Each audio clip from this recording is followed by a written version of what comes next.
I was, you know, thrilled to get the call from Paul to participate in one of his films. I think his movies are across the board great, and he builds a fantastic thriller. That's how he described what he was creating to me when I initially talked to him, and that the backdrop was going to be taking place in a place we're all very familiar with. You know, he and Matt had obviously worked together. They had a shorthand and know each other well enough that Matt called me and said, "No, it's not like working with every filmmaker, I have to tell you." But he gave me an idea of what to expect and how you know.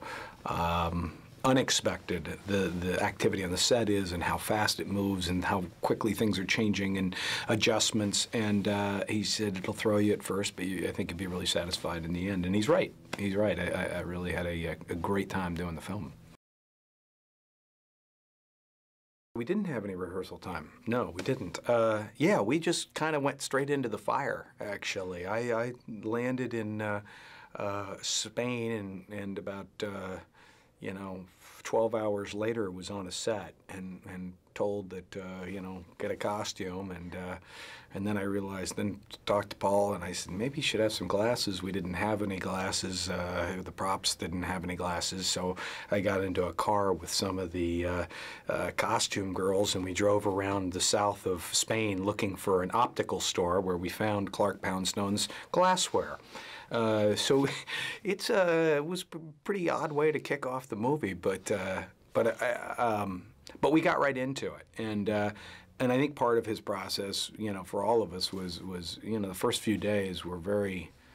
We must have shot, you know, a minute of film. I mean, it was just really exploring what everybody was doing and what everybody's agendas were. The script was still coming together, and it was a real work. You know, it was what's the term when? Oh, work in progress. It was a work in progress, literally a work in progress.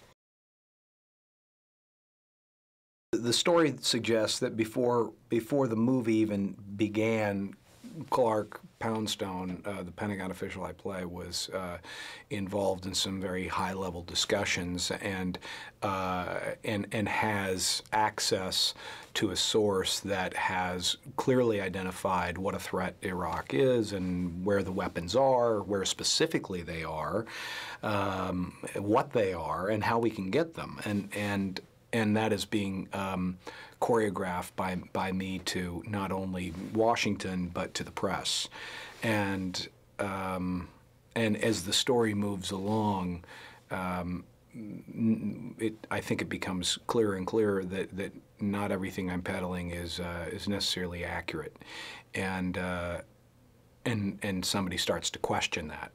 And my job in the film is to do everything I can to kind of obfuscate the truth and to try to not answer questions that I don't think are pertinent anymore, because the character that I'm playing believes that now we're there. As he says in the movie, we're here now, none of this matters anymore. But of course, it matters hugely. It's early in the insurgency, and it's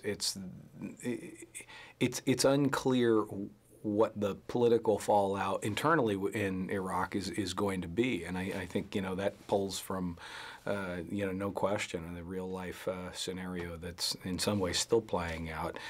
There's different factions deciding where the power is going to go, and subsequently, it's chaos. I mean, shortly after this takes place after we've obviously gone in. The U.S. has gone in, and it's a lot of chaos, and it's a lot of questions and a lot of uncertainty about what the next step is. And Matt plays a guy who, you know, with the weapons, you know, guy basically sat there on one of the weapons exploitation teams to try and find out where they are, and comes up short and starts asking questions. Well, Well, Matt does a great job. I mean, he dove right in with real veterans, guys who were actually on leave from shooting, from working and fighting over in Iraq in the middle of this movie. Guys that we were lucky to have. They were incredible and added. I think such a level of realism to what was being created here. In a way, I mean, those guys. Much tougher to be an actor who hasn't been there trying to pretend to be one of the guys who'd been there. So Matt had the job of, and I thought it was pretty brave of him, of surrounding himself with guys who really have the credentials, who've really been there, who've really done it, and having to blend in and make it not actory, but be really present. And I think he's kind of, he does a great job. He fits the role fantastically.